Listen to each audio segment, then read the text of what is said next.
But for these folks who are deployed against the wishes of the sitting governor and the people of that state, you said that the troops are there to protect federal personnel, functions, and property, right? So people or functions or buildings.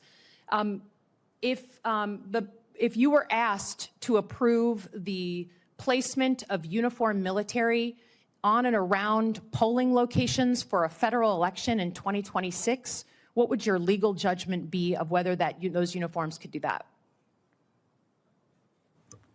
Senator, again, that's a hypothetical situation. There are federal laws that prohibit the stationing of troops at polling places. However, right, the question would be whether or not the degree to which that would apply in a non-federalized status under Title 32, and it would depend on the status of the personnel and the mission parameters that are being contemplated. So it's possible that if you were asked, if you said, look, we've got a problem in Chicago, right? We've talked about federal troops in Chicago. We need to put uniformed military surrounding polling locations in downtown Chicago.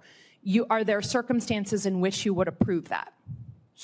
Senator, I would say this, is that during COVID, when many poll workers were unavailable, many state and local jurisdictions But you can understand, I understand during COVID, but you can understand that when there's a trust deficit, right? When the president of the United States says we have to go after the enemy within, and that if he loses an election, it's because it was rigged, his words, that the idea that we put uniformed military surrounding polling locations, for you to not understand what that means to the American public, the playbook of authoritarianism that I've seen as a CIA officer play out over and over and over again in other countries, for you not to understand that that sends a shiver down the spine of every American, and should, whether you're a Democrat or Republican, that's why there's a trust deficit, is because there are some circumstances in which you would use the military in the middle of our democracy like that. And I continue to believe it's not our uniformed military that have a problem, it's the leaders who are directing them and these missions.